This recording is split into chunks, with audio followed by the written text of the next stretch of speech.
तो चलिए देखिए, ये आर्मी का प्रीवियस ईयर क्वेश्चन पेपर है जो नर्सिंग असिस्टेंट जीडी और टेक्निकल के परीक्षा में पूछे गए महत्वपूर्ण प्रीवियस ईयर क्वेश्चन पेपर हैं। साथ में प्रत्येक क्वेश्चन के नीचे ये भी दिया हुआ है कि कौन सा जडारों में कौन सा प्रश्न पूछा गया है। तो चलिए स्टार्ट करते हैं, ज़्यादा समय नहीं लेते हुए। चलिए देखिए, आप लोग प्रैक्टिस भी कर सकते हैं। देखिए, मछली में मौजूद राइबोफ्लेविन को किस रूप में जाना जाता है? तो ये आंसर नंबर सी जो है विटामिन B2, इसी को राइबोफ्लेविन नाम से जाना जाता है। कि भारतीय उपमहाद्वीप में पाए जाने वाली एक्जेरिया इंडिका किस सदाबहार पेड़ का वानस्पतिक नाम है? तो ये जो है गुड़हल, आंसर नंबर ए सही हो जाएगा।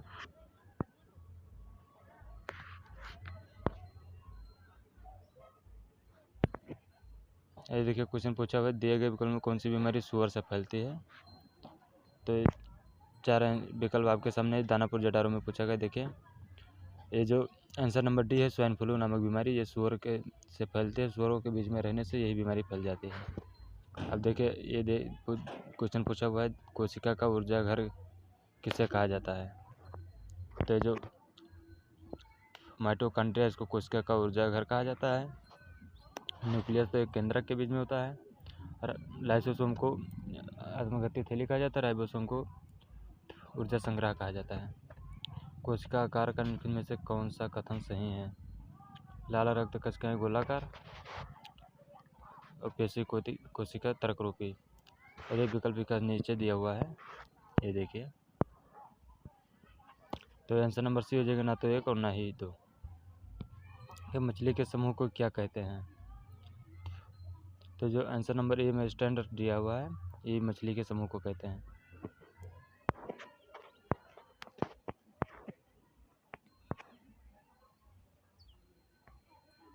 देखिए, अंडे की जर्दी पीला भाग में कौन सी विटामिन 90% से अधिक होता है? तो अंडे के पीले भाग में जो होता है, इसमें विटामिन सी पाई जाती है। देखिए, हमारी आंतों में पाया जाने वाला बैक्टीरिया कौन सा है जो हमें खाना पचाने में मदद करता है? तो आंसर नंबर डी हो जाएगा, लैक्टोबैसिलस एसिडोफिलस नामक जीवाणु रहता है।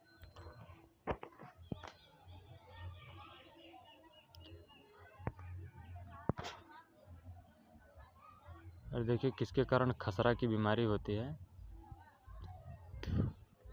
तो खसरा की बीमारी आंसर नंबर ए वायरस के कारण होती है। देखिए, ओरल पोलियो वैक्सीन का आविष्कार किसने किया था? तो ये पोलियो को जो टीका लगता है, इसे Louis Pasteur, answer number C हो जाएगा। जबड़ा किसका भाग है? बाह का, खोपड़ी, हाथ, शारीरिक। तो आंसर नंबर बी हो जाएगा, खोपड़ी का। खोपड़ी में ही सब आते हैं।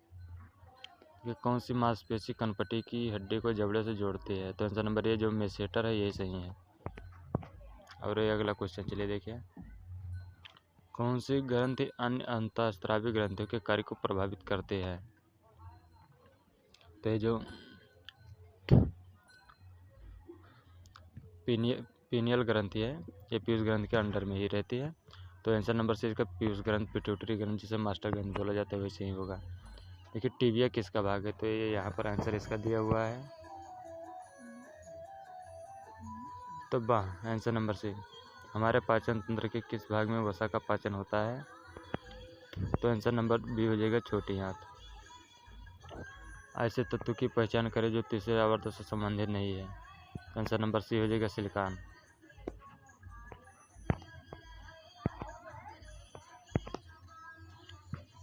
ह्यूमस एक गहरे रंग का क्रिस्टलीय पदार्थ है। यह किस प्रक्रिया के परिणाम स्वरूप बनता है?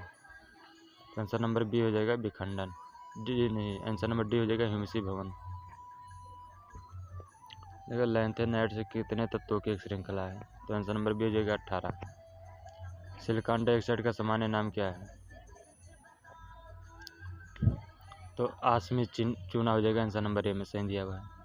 किस कोष में भरे जा सकने वाले इलेक्ट्रॉनों की अधिकतम संख्या द्वारा निरूपित की जाती है? यहाँ यन क्या है? यन कोषों की संख्या। तो आंसर नंबर बी हो जाएगा, Zn3। कौन से ऐसे तत्व पर जो सिलिकॉन तो हो गया है कि अनबुझा हुआ चूना कैसे निर्मित होता है?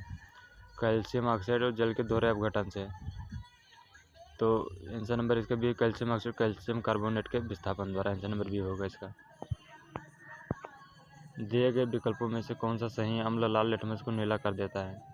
अम्ल स्वाद में कड़वे होते हैं। तो इसका आंसर नंबर केवल बी होगा, जो केवल 1 दिया हुआ है। ठीक है, संगमरमर का रासायनिक सूत्र क्या है? तो आंसर नंबर जो हो जाएगा BCaCO3 कैल्शियम कार्बोनेट। ये परिपथ में विद्युत धारा को किसके द्वारा मापा जाता है? तो जो वोल्ट मीटर विभवमापी दिया है, आंसर नंबर सी होगा इसका। विद्युत विभवांतर का सही मात्रक क्या है? तो आंसर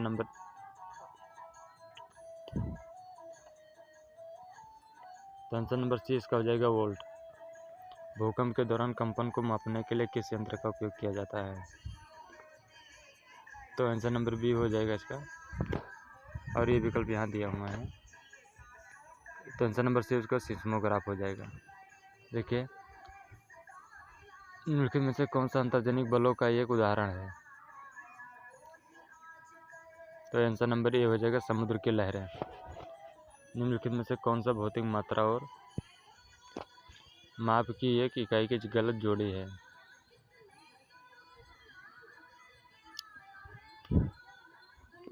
तो आंसर नंबर इसका सी दिया है, जो दाब से न्यूटन है। तो यही इसका सही हो जाएगा, क्योंकि उसमें गलत पूछा है।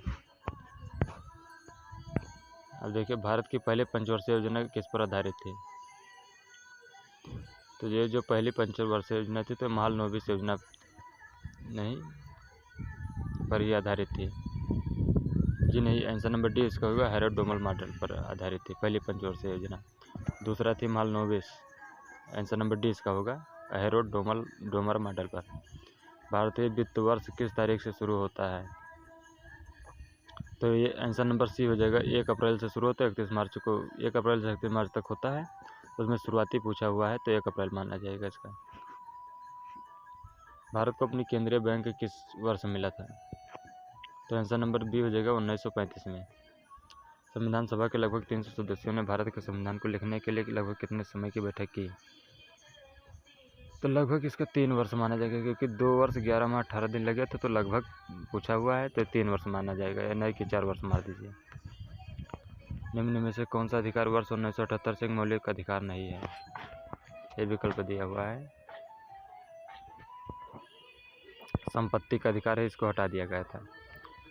26 नवंबर 1949 को डॉक्टर राजेंद्र प्रसाद ने सभा के अध्यक्ष के रूप में दस्तावेज पर हस्ताक्षर किए। यहाँ किस दस्तावेज के बारे में बात की जा रही है? तो ये आंसर नंबर बी हो जाएगा, संविधान का पहला मसौदा। भारत के वित्त विधेयक में एक अध्यक्ष और होते हैं, एक अध्यक्ष और 6 सदस्य होते हैं। आंसर नंबर ए हो जाएगा। गिद्ध संरक्षण प्रजनन केंद्र निम्न में से कहाँ स्थित है? तो इसके विकल्प और नीचे दिया हुआ है। तो आंसर नंबर ए सी हो जाएगा, रामपुर में। विलय नीति गवर्नर जनरल द्वारा तैयार की गई थी। तो विलय नीति लॉर्ड वेलेस्ली द्वारा। आंसर नंबर बी में हो जाएगा इसका। अरे, महात्मा गांधी द्वारा दांडी मार्च निम्न में से किस वर्ष में शुरू किया गया था?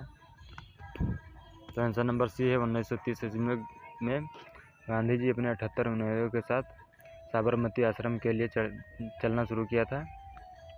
तो उससे संबंधित है। और ये देखिए, मैथ दिया हुआ है। मैथ कोई विषय नहीं रहता, आप देख सकते हैं। 6 वर्ष पहले ए और बी की आयु का अनुपात 7:5 था। 4 वर्ष बाद उनकी आयु का अनुपात 11:9 होगा। ये की वर्तमान आयु क्या है? तो 7 से 11 हो रहा है, यानी 4 हो रहा है। तो 1 की वैल्यू 4 और 4 वर्ष 1 की वैल्यू 1 है।